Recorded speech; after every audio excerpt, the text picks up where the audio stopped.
everyone, and welcome to another week of This Week in Eorzea, the only Final Fantasy XIV podcast show that features me, Debbie, and this, Pyra. This, I am reduced to this. I gestured in your general direction. I am this, how are you? Oh my god, I really need to practice that. How's everyone today? How's everyone's Monday going? How's Monday treating everyone? It's Monday. I can't be too mad. It's my birthday, so I'm just gonna have it's birthday. Aw, happy birthday! I got my thank you. I'm 1 year older, and I feel it in my bones. I'm like slowly sipping off my free Starbucks while we're at it. You got that for free? That's like a venti. Oh yeah, you can get anything for free. I never drink Starbucks anymore, and so you get free any size. So I literally you think I'm getting a tall? Nah. Okay, you're gonna be awake until September, but there you go. Oh, it's non-caffeinated. It's I don't drink coffee, so it's literally essentially the fancy milkshake. Oh, okay. It's been a long time since I've gotten to go to a Starbucks. Just cross-contamination sucks. Probably save you a few thousand calories at least. So we got a little bit of news, and then we're going to talk all spoilers about the MSQ, kind of 7.3 MSQ and MSQ up to the end of 7.3. I kind of comprehensively, I guess, we're going to talk about what it means and what it means going forward. So watch the news, and then if you haven't done the MSQ, then pause this and do the MSQ, and then come back and watch the rest of the discussion when you have, because we're not going to hold anything back. So don't say we didn't tell you about spoilers. Okay, super important. But first, some news. But first, the news. In slightly Final Fantasy XIV adjacent news, and this is kind of I just surprised this on Pyra a couple minutes ago. I've been wanting to talk about this for a while. Kind of mentioned it in my streams a little bit.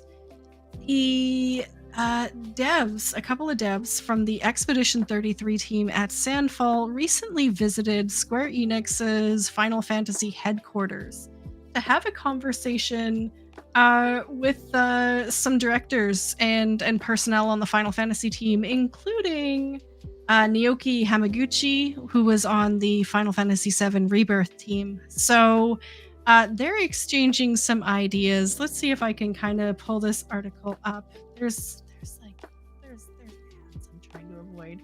As soon as I get an ad off the screen, another one pops up on the screen. No. So you guys are going to see some Canadian ads. There's one here that's like 1 in 10 Canadians have kidney disease. Okay. Oh, so sad.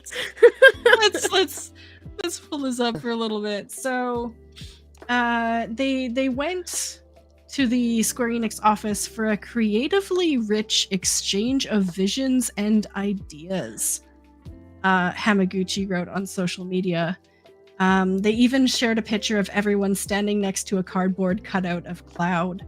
So for anyone who has played Expedition 33 or anyone who hasn't, it's a single player RPG thing with the pause in between actions. Real time? Not real time. No, the opposite of real time. The other one. The other time. Timed? Timed, not real timed. Fake time. Fake time. My brain is so not tuning into this. It's Monday for everyone. What is the words? What is the words? What are the words? No, but this is amazing. This is amazing. So, Final Fantasy has moved towards big open worlds and action-based combat. Clair Obscure features high graphical fidelity, but old-school mechanics like turn-based combat. Burn. Yes! Albeit with some rhythm-based parodies and dodges in an overworld map for exploring in between dungeons. So, listen, the two of these teams working together can only be a benefit to both. And given the mixed reactions of Dawn Trail. Even seeing them reach out to another studio that was hugely successful in the same genre is amazing. So here's to, fingers crossed, maybe in the future another Final Fantasy title is going to be in the works that will be back to turn-based, like original Final Fantasy vibe content. So.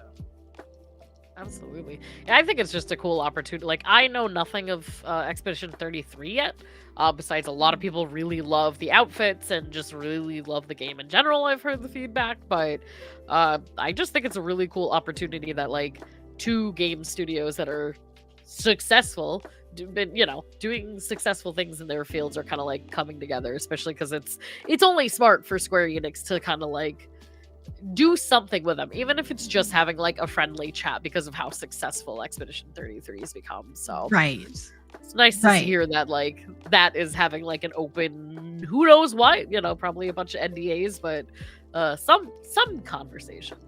Kind of the worst thing, and the thing that you get afraid of when a game starts to die is them closing off and no longer being open to new ideas or trying new things. And so, yeah, it's just a good sign seeing them reaching out and having those conversations. What else do we got going on here on the Lodestone? The Lodestone. The Moonfire Fair is ongoing until August 26th. Okay, first thoughts on the Moonfire Fair?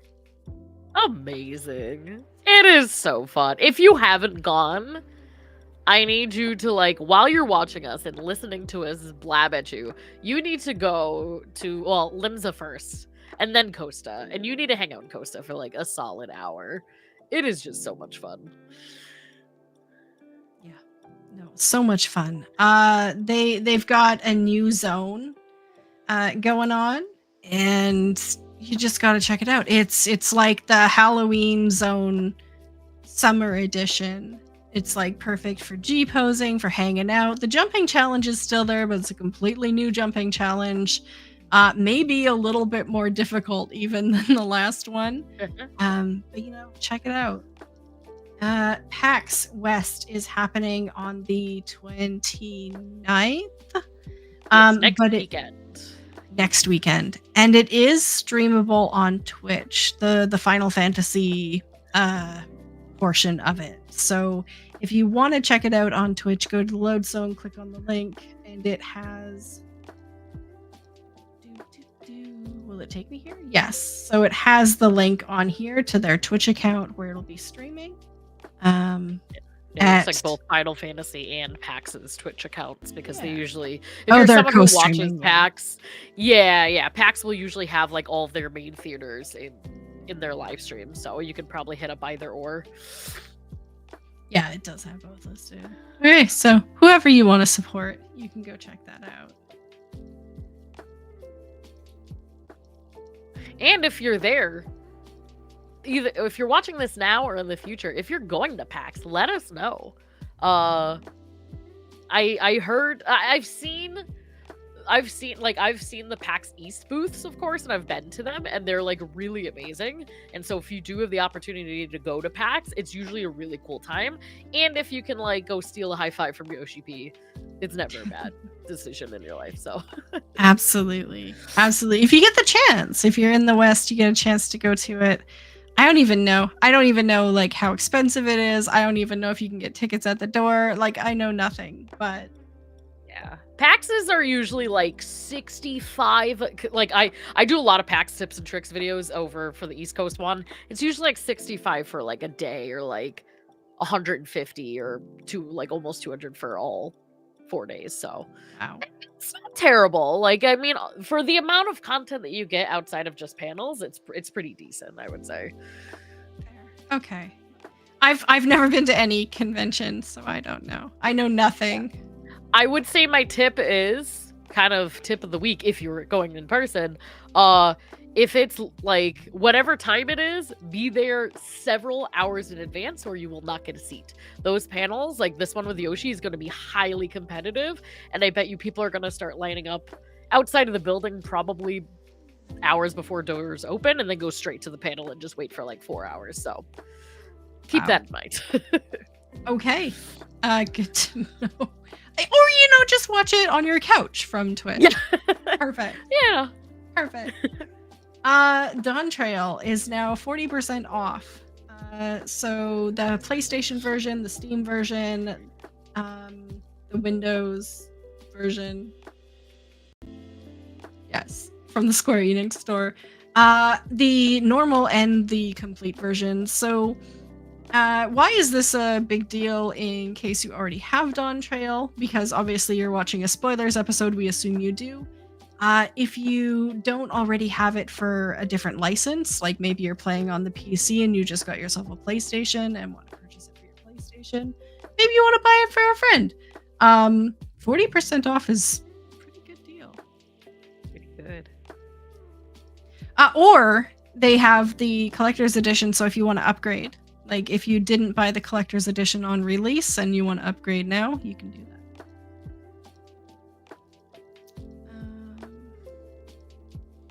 Optional items. These are just like the Moonfire Fair items and the cat. The promise, the cat.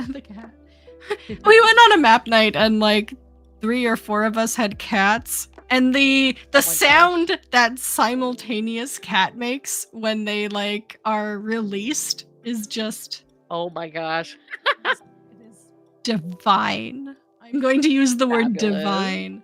Divine. Some new art. Not perfect. Oh. And there's a new Final Fantasy cookbook gift set. So this is for volume 2. And I'm gonna pull it up.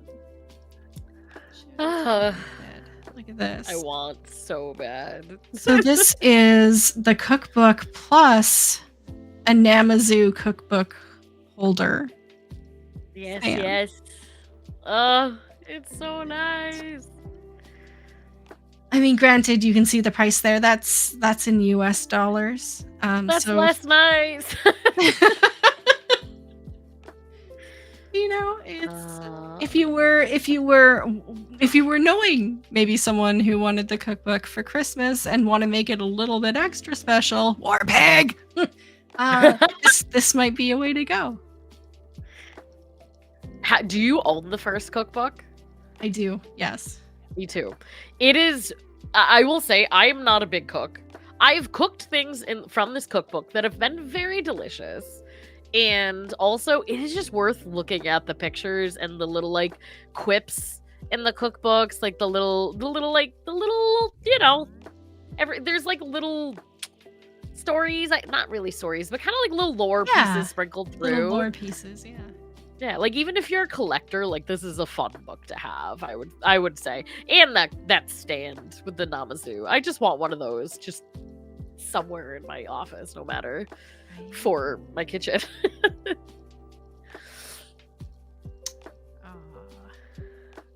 Okay, on this cookbook, I wanna bring up that picture. I saw it.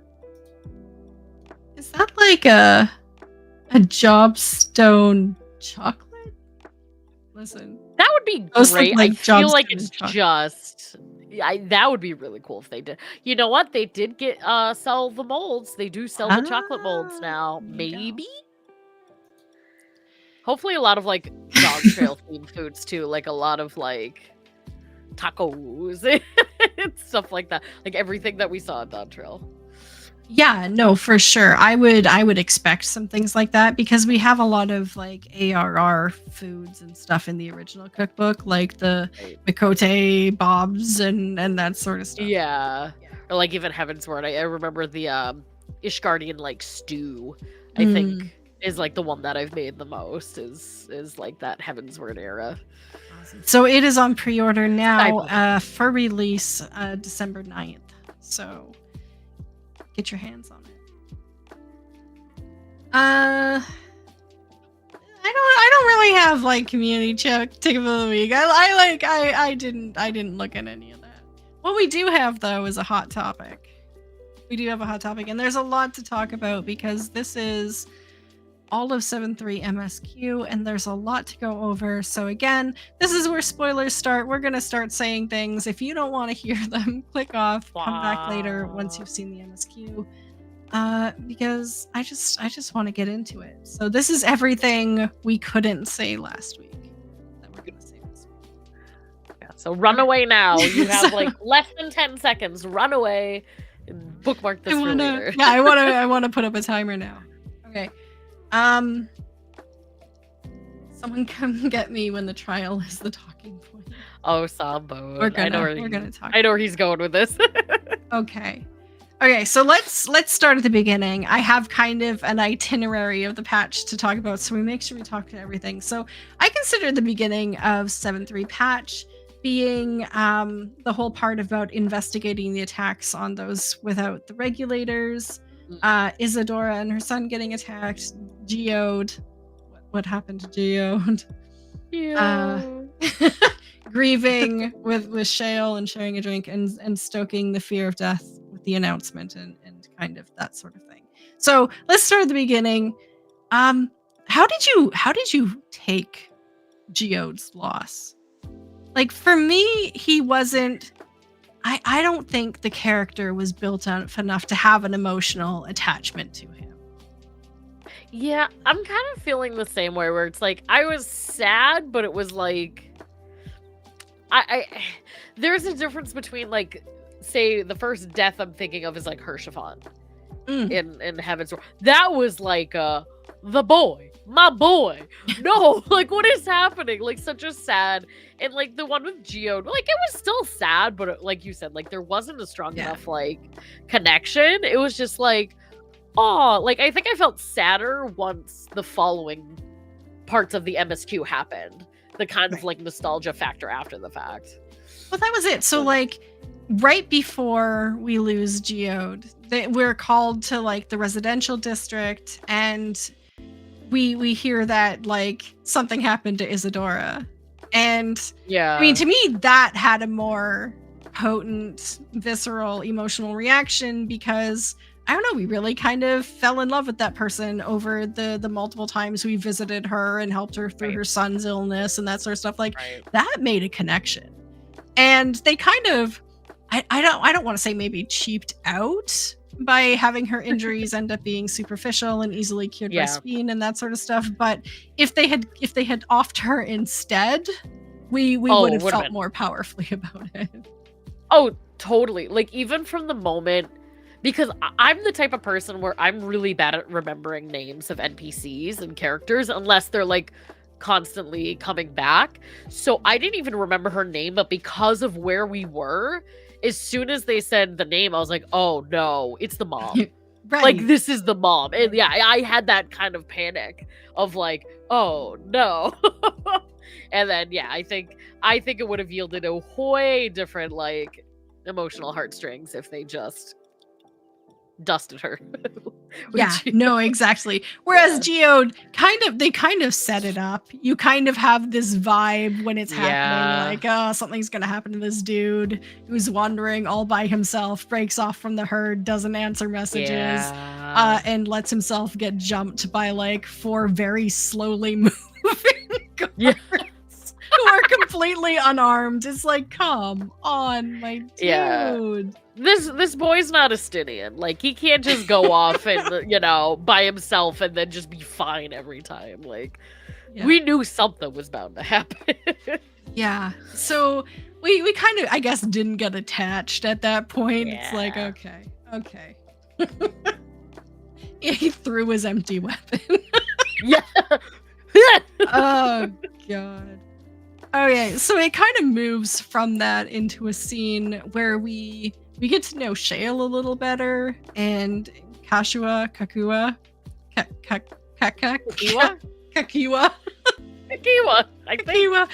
I'm calling her Kakiwa. Yeah, they kind of have like a pour out one for the homies kind of moment there. Legit, like they have, yeah, exactly. But you know what? I didn't mind that. The problem I think I had with that was that I still don't feel that attached to Shale even.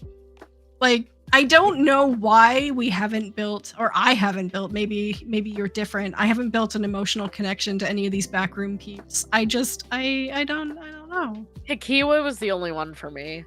And Mhm. it was the mom with fussy little bun heartstrings. Like, Yes! absolutely. Like, yeah, that hurt. But yeah, no, the Shale, it was like I felt a little bit of sadness, but not enough that it's like affected. You know what I mean? Like, some is like, wow. Like, even Kakiwa, it's like, it still almost makes me want to tear up when I think about it. But then Shale, I'm just like, oh, that sucks. Oh, like, I can't mean, remember you love where your friend, but right. I can't remember when it was now, but at one point during 7-3, they like zoom in on Aaronvel and he still has his mom's little keychain on his backpack. I know. That part, I was like, oh my god, get the tissues. Don't do this to me. Yeah. So they can do it, but for some reason, I just don't feel it with these Solution 9 peeps. I don't know what they could have done to kind of give us more of an emotional investment, because we spent a fair bit of the patch with them, like the Alexandra portion. They were always kind of around, but they're kind of a little flat in some I wonder if they let us off the hook for like, hey, you've cried enough in the past like few years. Like, here's a baby death, or, you know, like, here's a little mini death. I don't know. Yeah, no, not a big one. Just enough to kind of remind us that characters can die. They're not like Game of Thronesing it, but. And then they do the public announcement where they remind everyone, you're going to die absolutely horribly and be forgotten, but this can all be prevented with one easy payment of Neo Regulator. Your soul. So they try to get enough people afraid of the process of dying to get the 5,000 people needed to sign up for a Neo Regulator, which again seems like a rather small number given the size of the city. But yeah, the weird public announcement that didn't even have a face to the voice. It was just like scary and telling you how horrible death is. So dystopian too. Like, it felt like like that was the part of the story for me that like felt like really like creepy. You think of like the whole like future dystopian kind of vibe of just like, okay, everybody's quantified by a number, and you know, like, they're watching you and do what we say or else, and it's like, ooh. It's kind of creepy. Like, give me a little bit of weird vibes. Okay, so listen, would you be an Endless? If Yoshi P was like, hey, Final Fantasy players, regulators are real, and I'll give everyone one if you want one. Would you God. I would want to say no. Like, I don't know though. I've always thought like, if you could like digitize my brain and put me in a video game, it kind of be cool. I'd love to run maps and have that be my day job. But ultimately, I would say no. Absolutely not. It would just living forever doesn't sound as glamorous as it feels like it does on the surface, you know? Yeah, I mean, everyone wants to live a life that feels complete. Like, you want to live long enough that it doesn't feel like it's cut off early, but you don't want to live long enough to see every single person you've ever known die before you and then be utterly alone in a world you don't understand. Almost like Emmett Cell. Almost like Emmett Cell. You know, Hessians are not the most mentally stable people for a reason. It does some things to your brain. Debatable. No, okay. Debatable. But you know what? The idea on the surface of like the regulators containing, okay, human souls, probably not great, but some currency that you can expend to avoid accidents and untimely death. I kind of like that. I would love to accrue 1-ups in real life. That would be okay. I like that. Human souls, probably not great. But if they were like a more ethical cryptocurrency, I could totally see participating. Ethically sourced human souls, now available at 40% off at Square Enix. You know, as long as no one important was hurt. I don't know. Vegan, organic, ethical souls available now. But yeah, so we know, even just in the conversation we're having right now, that this whole regulator thing is just morally wrong, ethically wrong. Like it's just wrong. And we have in Solution 9 this entire population of people who are legit, like, only just now learning about death, because Right. they didn't really understand it before. They knew people got sick and then disappeared. Right. And then they couldn't think about it because they couldn't remember the person anymore. So they Yeah.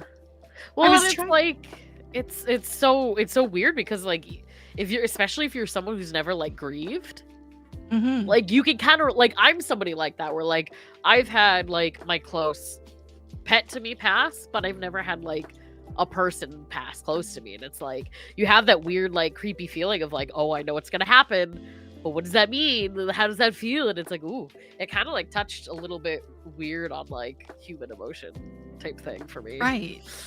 And so kind of the overarching theme of this was people learning how to grieve for the first time and Yeah. coming together as a community to do it. Like near the end, we see them creating communal shrines and stuff like that for everyone they remember. Like, it's a really, I think it's a really interesting progression of people first understanding what it is and then remembering and then being able to grieve.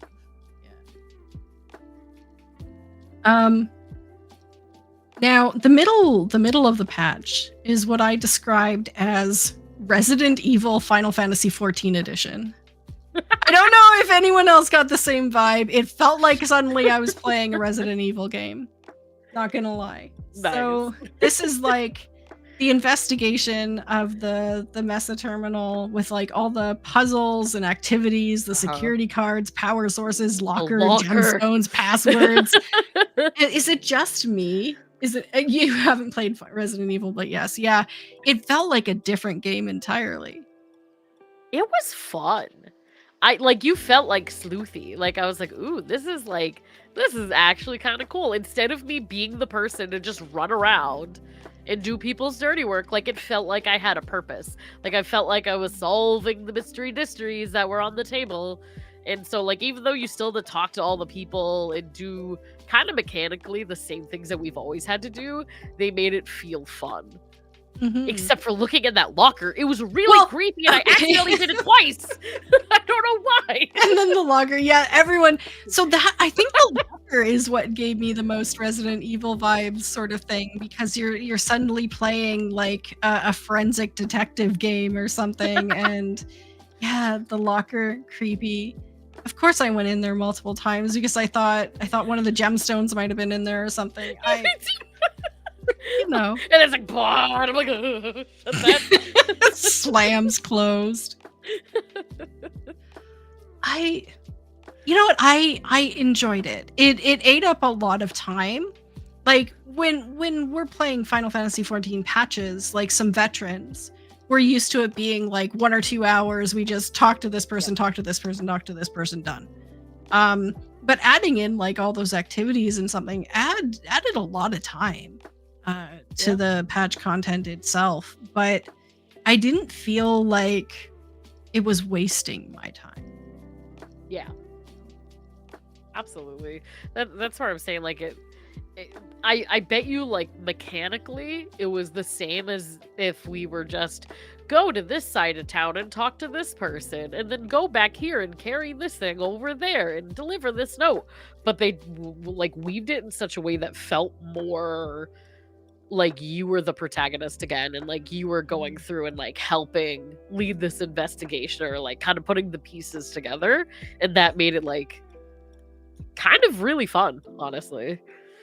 Yeah, and then in a couple of spots, I remember it being like See, I have high anxiety. So I would find out like, oh my god, I have to find the 4 digits for this passcode or whatever in order Yeah. to get the next key card.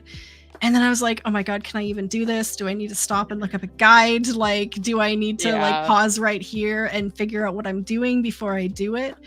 But every single one of these puzzles I was able to solve on my own without having to look up a guide, which I think is perfect.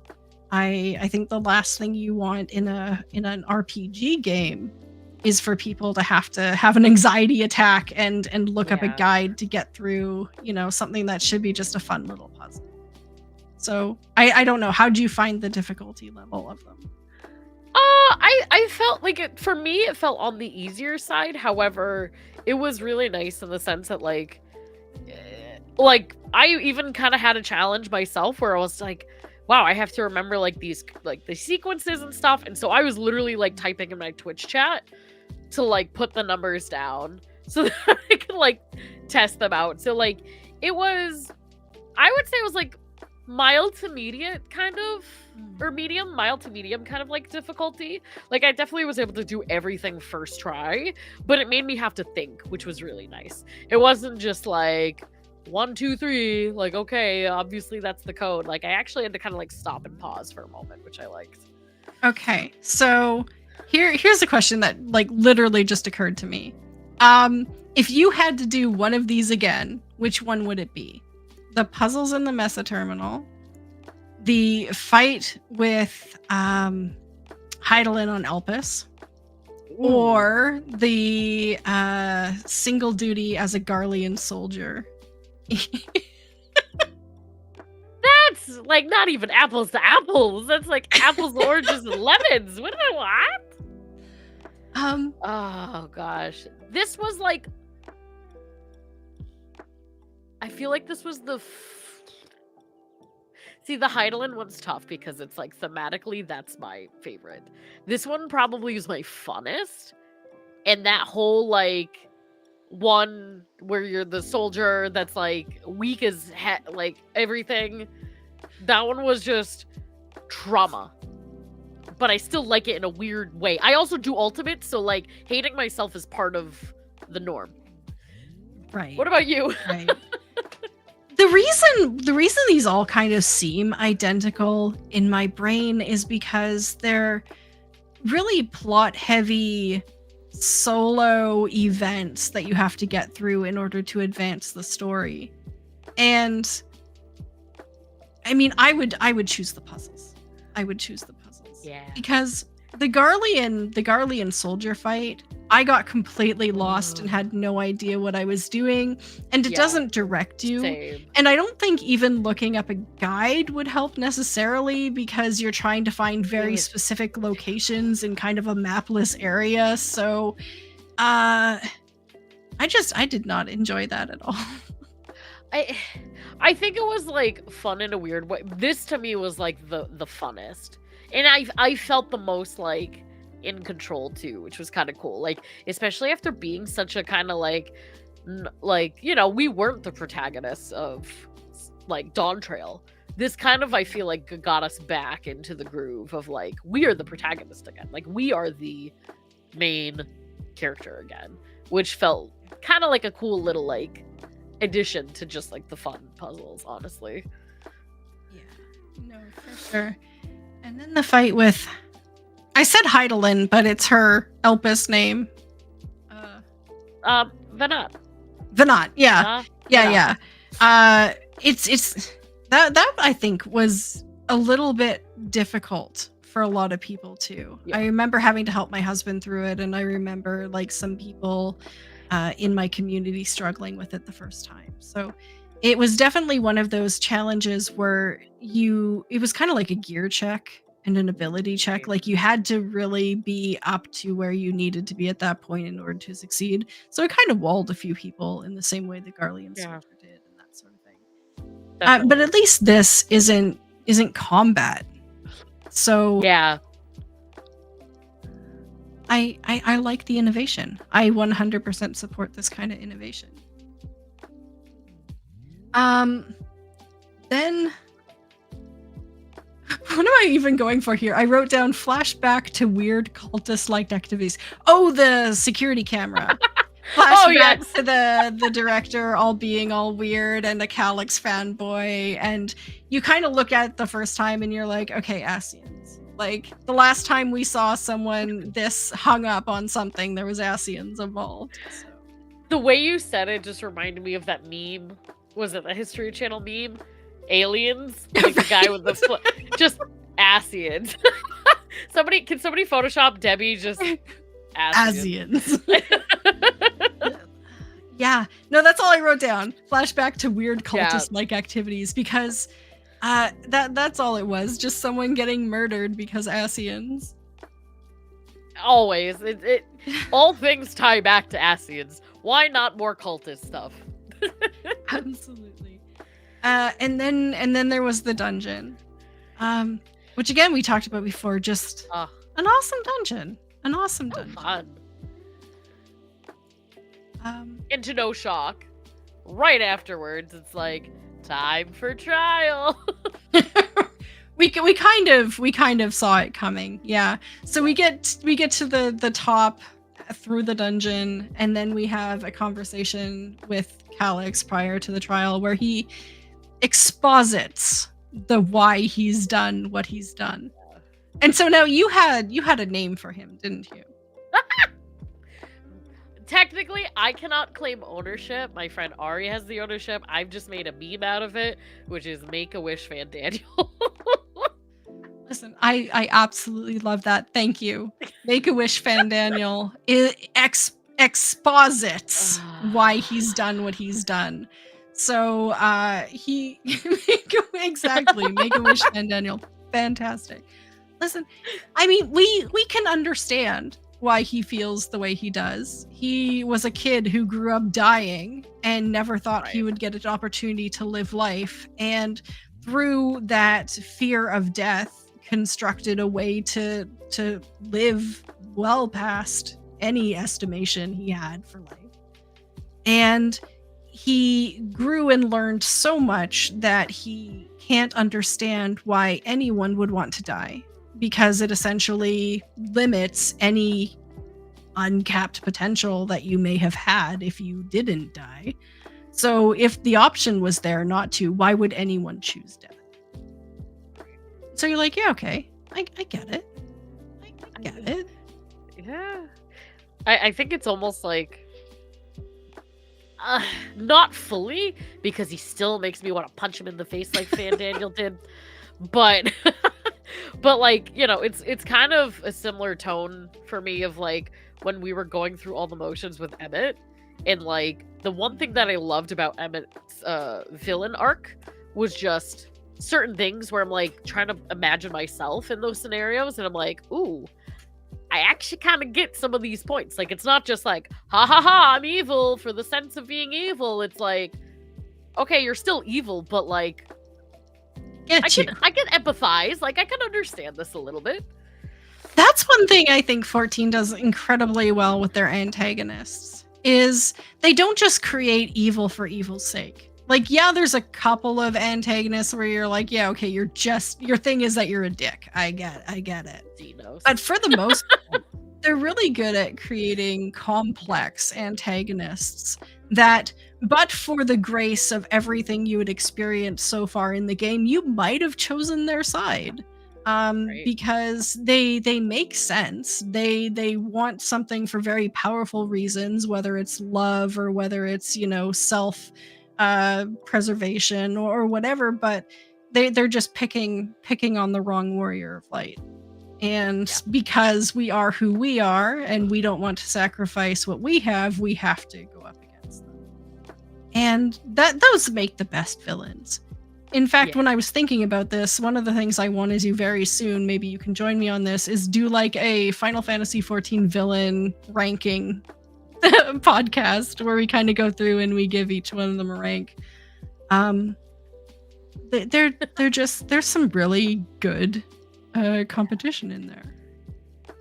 I'm very biased to one villain. And that will always be Emmett Selk. But I would love to go out on that journey. Right. I saw another very popular just RPG streamer recently who did a video again on Xenos. And I was like, okay, like these conversations are still relevant. Like these are, still very complex, desirable to talk about characters. How does Calyx, though, if we were to do a ranking, how does Calyx fit in there? Like what rank would you give him in Final Fantasy XIV villains? See, this is tough with him because it's almost giving me the Geode syndrome, where I'm not attached enough yet to like feel super strongly. I think like a BC so far. Like I am liking his motivations. Like as weird as that sounds, like it's exactly what we said. Like there are motivations, so I like that about him. It's not just like, haha, I'm causing chaos. Like that's just that I feel like is just an overplayed trope. I think he makes me want to punch him in the face, so it's like I'm 50-50 whether that makes me love him more as a villain or hate him more as a villain. Because it's like one of the best parts of being like having an antagonist is like having almost like I don't want to say a visceral reaction because that's too serious, but like you look at them and you're like, ugh. But that's good. Like in a sense, like that's really good storytelling if you're making me like despise this person for the right reasons. So like I think like a B. I think like a B. Yeah, I after hearing you, I was thinking C initially, but after hearing you, I think it's a B. And here's why.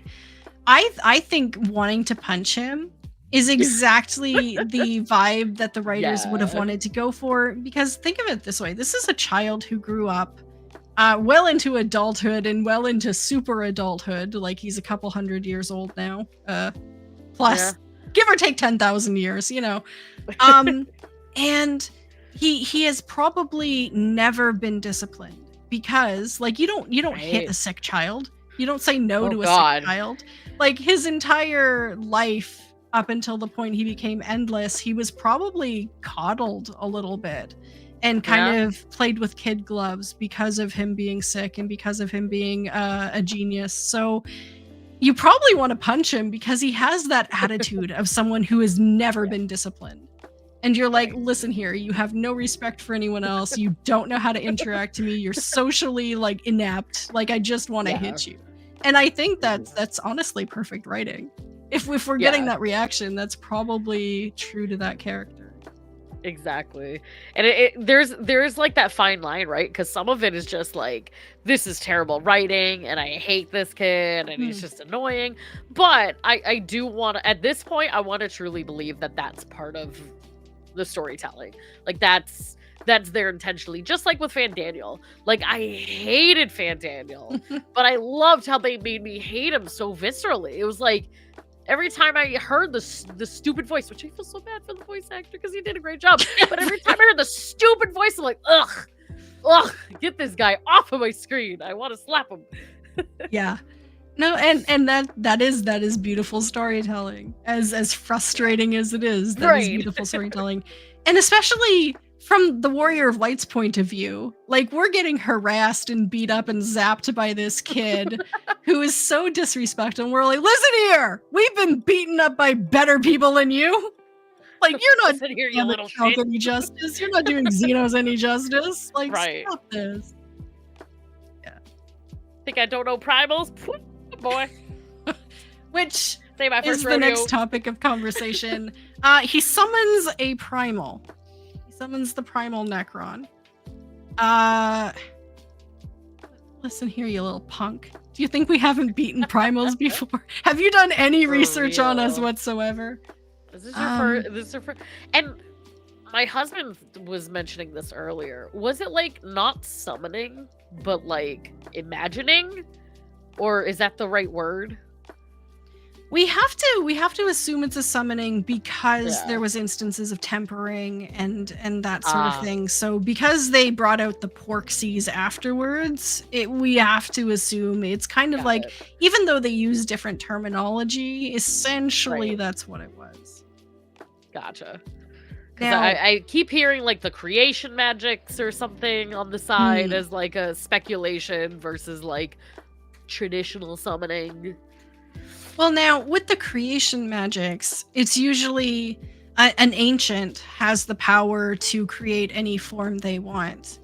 But Calyx isn't an ancient, and there's no hint at this point that the Ascian was directly involved, and there was like energy being taken from people via the neo-regulators and prayer. So that's true. I mean, they could kind of turn it a different way. But honestly, I think in my heart, I want it to be another example of summoning and primalism, because I'm still working towards like Debbie's ultimate goal in 14, which is fighting the primal warrior of light. That's gonna happen 100%. I say it all the time, every chance I get. So that's what they're working towards, is here's an example of kind of a primal being created and summoned kind of on the spot. And yeah. Debbie's like, we need to defeat the Avatar. We need to do it. But like that trial, we kind of didn't talk about it a lot last week because we didn't want to spoil anything. But the whole running on the dial, like chasing the hands of time, and the whole like in the darkness, like being taken into the dark and having to climb your way back up into the light. Thematically, that trial is just amazing. It gives me like, and again, not as epic because of just like the time of the expansion and just like the story arc in general, but like it felt as close to Hades as I can remember. Just like that kind of like epic vibe about it. Like not at like obviously it can't be as epic as fighting Hades after all of Shadowbringers, but it felt pretty like epic going into it, honestly. Yeah. And again, like also in the same line, Endsinger. Like I think they're all the same caliber and you get the same feeling from it. Just the interactivity of this one, and the mechanism where like if you as a single person fail a mechanic, then you're put in a timeout and you have to rejoin the fight. It's not just, oh, you get knocked dead and you have to be revived. It's like, no, you have to get to the point where you can be revived first. Is this what was it? Phantom Train? Demon Train. The train. Oh yeah, Phantom Train? The raid. That was what that was too. Like I love that fight in like Savages and stuff, where like you get taken off to jail to fight a ghost by yourself and you can only come out and hang out with the rest of your team once you're done. And it was just like, yes, give us more of this. This is great. Yeah, no, just amazing. And I haven't played Final Fantasy IX all the way through. I've played a little bit of it. I haven't played it all the way through. So I can't appreciate the references as much as some people, but honestly, the amount that they've put in thematically to join it all together, even just for 14 players, I think works. Like I don't feel like I'm missing out on something. There'd be an extra element there if I understood the reference, but I don't feel like, oh well, this is an inside joke or it's an inside story and I feel like I don't get it. Like Nier, I felt like I had no idea what was going on and I just shouldn't be playing this. But this I don't. Yeah. And then following the trial, you kind of go and touch base with everyone, and they have a couple of cutscenes where they like bring out the Porksies, or they mention that they're bringing out the Porksies. Kryl and Grahatia have a nice little scene there where they're like composing a report and drinking some tea and kind of getting on well together. I think that's really cute. Every time I see Graha on the screen, I'm like, oh my god, sweet baby, I love you. And then of course, like I remember Aymeric and everyone, and I'm like, no, it's okay. But I just he is adorable. I want to like Graha more. I don't dislike Graha. I just think he's overused. So I'm just like, okay, Graha. He forever will be the little brother to me, like the annoying little brother of just like, all right, go play with your blocks now. Go read your books. Except play with your he's blocks. lived like an entire life and is like, 80 years old. But fine, whatever, it's fine. The way he dweebs out over the Warrior of Light, though, come on. He's just like, And it's like, get out of here, Yeah. little one. Really cute. Wooklamot. Wooklamot does have a moment at the end where she uses the power of commitment and dedication and cooperation and puts herself in extreme harm / injures herself trying to destroy the shield. And she has a moment where she's convalescing and everyone's worried about poor Wooklamot. Is it too much, or did they tone it back enough that it was tolerable? I liked it, honestly, because like I really enjoyed Wooklamot personally through Dawn Trail, and she had her quips of like, okay, she's being you're being a little much, Wookie. You're Wookie. I always called her Wookie instead of Lamati. Like, you're being a little too much. But like, I loved her for it. Her character felt so like a real weirdo just trying to figure it out, like most of us are. And I think this last kind of moment with her, like really showing her dedication to like her people and to like the original Sphene, like really like keeping that promise and like trying to like literally like put her life at risk to deal with it, while it could be seen as like dramatic. I honestly really enjoyed it. Like, I think that it gave her character like that moment that I think she deserved, instead of just kind of letting her go passively and fizzle out of the expansion. Like, I think it gave her one more like I'm the one that's on this journey and on this quest, and like it's me who's trying to like defend. And you know, she like had to get like cleaned up in the end and like treated and stuff. But like I thought it was a really nice like last hero moment for her, honestly. I mean, I think a lot of the criticism, or at least the criticism I had with her character, was kind of the Mary Sue moment she had, where the Warrior of Light was struggling in a very tough position, and she defied the laws of physics and magic as we know it to come to the rescue when she shouldn't have been able to. And kind of stole our hero moment.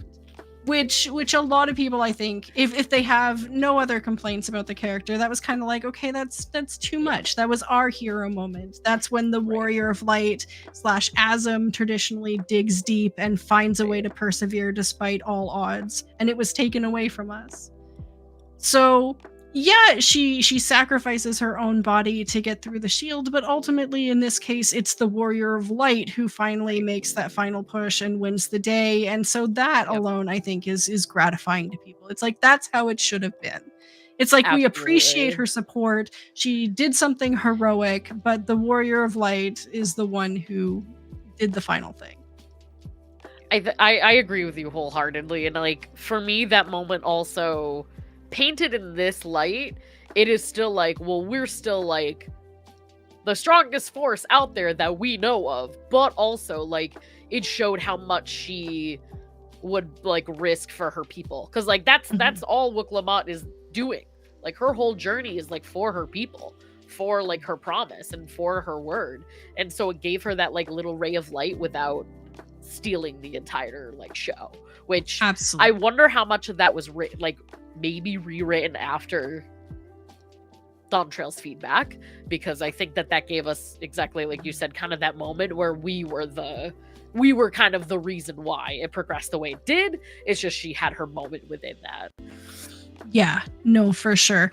Yeah, there's no way to tell, and they probably will never tell us whether it was a rewrite or whether it was meant that way from the very beginning. But you know what? I appreciate that. She was the main, she was the main protagonist of the Dawn Trail story. Yeah. And so to have her there, to have a moment, to get kind of the hero's welcome home in terms of like being pampered and that sort of thing, that was okay. That was, I think, appropriate for her character. I don't think they overdid it. I don't think they overstepped anything. You know, and I'm satisfied with that. Yeah. I'm glad too, because the last MSQ patch, we didn't really get much of her, and I was getting scared that because of the negative feedback of her character and of Dawn Trail, I was getting really worried that they were just going to brush her under the rug and be like, okay, scurry along now, and write her off. I'm really glad that they brought her back in, because if not, I was honestly going to be a little disappointed. And then Living Memory gets turned back on. She arrives to help us like flip all the switches, and Living Memory is back on. Now, I thought that was a beautiful thing. I saw the symbolism in it while it was happening, but apparently it rubbed some people the wrong way as being like, oh, well, it was just like hashtag plot hole to try to make it the way it was before the whole thing happened. But Yeah. honestly, I think it's symbolic. Like, the people are no longer there. It's empty. It's a graveyard. Right. But it's a space now where people remember what was there and what it stood for, and it's living again. In living memory. It's living memory. Yeah. Hi. And not seeing the people there, having it completely empty, adds that feeling of unease to it. Because you see all these sites like the carousel and the wheels and stuff, and there's just no one. Yeah.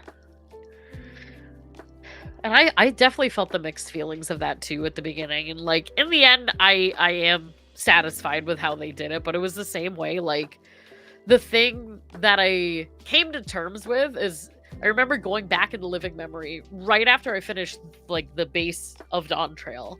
And at one hand I was like, oh, it's really like, it sucks. I wish I could see all the pretty sights again. Mhm. And on the other hand, it was like, well, that's kind of the point, right? Like, accepting that like death is a thing and loss is a thing, and certain things that die, like if somebody dies, they don't come back, you know what I mean? And so at first when I saw like Living Memory come back, I had that kind of internal conflict of like, oh god, but we just kind of like said like, hey, once it's gone, it's gone.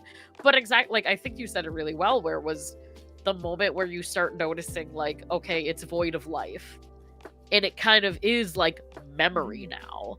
It's kind of like when you think, you know, somebody can be gone and dead, but like you still have those memories, and that's what keeps that person alive. Or like those memories are what keeps a feeling alive or something. And it's not necessarily alive, but it's like a celebration of life, you know what I mean? Like, you can think of it in like a dead and gone, or like a beautiful remembrance. So no, it's like a parallel to the people of Solution 9, where before, death was just like a complete absence of anything. They had nothing to remember the people by. When you were gone, you were just gone. There was nothing.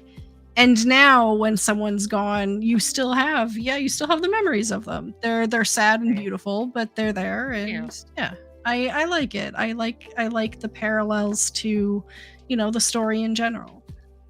Absolutely. And then I was just gonna say, it's made map nights really interesting when my friend has not done the MSQ, and I've had to be like, look away from the live stream. Right. Why? I'm like, I can't tell you. It will spoil it though. And then just at the very, very end, the post epilogue, if you will, they talk about the Winterer peers. And there's an Ascian on screen. Dun, dun, dun. Dun, dun, dun.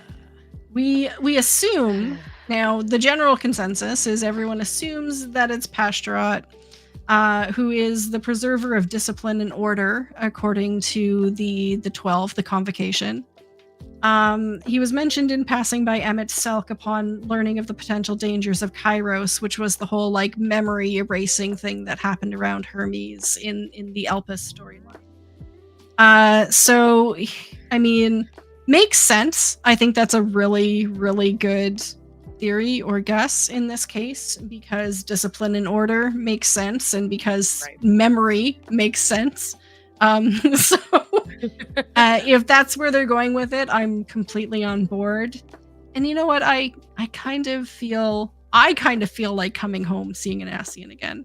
I know it's kind of, you know, a little bit bristly to some people. It's like, I thought this was over, but honestly, it's like coming home. Like we're one of the ancients. Oh, Stockholm That's the Stockholm. That's Beauty and the Beast level.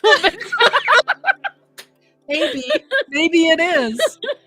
There are peeps, right? Like we're one of them, but for some really strange circumstances. So it reminds us, hey, yeah, this was a nice, fun little summer adventure, but there are deeper things going on that we still haven't fixed. I don't know how I feel, because like part of me is like, I am so sick of Asians, why would they bring them back? But then the other part of me is like, we know they're there. We know that there were more of them, but we also know. So like in one hand, it's like, what is going on with them? They have to be doing something. We have to learn that eventually. And then also like, I think the real telling story is going to be how they portray these Asians, because in as far as I can recall from the story, we've beat the big three. Like the big three are gone. Yeah. So if these other Asians are no stronger than the core three, what else do they have to bring to the table? Because if it's the same shenanigans, I think it's gonna be like kind of disappointing. But if they twist it and weave it into a different type of villain arc or what have you, like I think it could be really interesting. But it's like, again, it's like this again. Yeah. The we nerdy just don't want that, like we just don't want the same thing. But given the direction that 7.x has gone, so from 7.0 through to 7.3, you know what? I'm excited for the future on whole. And I am really interested and engaged in the story, and I want to see what's happening next. So for me, I would give like an encouraging response to anyone who maybe hasn't played Dawn Trail up until this point, maybe was waiting till like announcements of 8.0 to get into the game again. You know what, on whole, if you were to start from 7.0 now and go through 7.3, I think you would come out with a pretty positive impression of it. What do you think? I completely agree. I think this was a really nice like way to end out Dawn Trail, but also give us something to kind of like scratch our brains about going forward. Like a lot of Dawn Trail kind of felt contained to like the Solution 9 by itself, or like to Rawl, and like now getting into this whole memory thing that's going into Asians. Like I'm excited for, like, even though I'm like 50-50 on how I feel about the Asian, like I'm excited for what's to come. Even knowing like Emmett's big monologue about the places that we haven't seen, the people who we haven't seen, like his whole like thing that he goes across, like Marasidia, like it gives us so much room for speculation that I'm like dying to know what's next, honestly. Yeah. So like this is, I think, exactly what we needed, where we're kind of tying off some loose ends, but now we're really getting into like what the heck is going to happen next. And I think I didn't need it as much as some others, but I think a lot of people are having such a good reaction to 7.3 because it's jump starting like that next chapter. Right.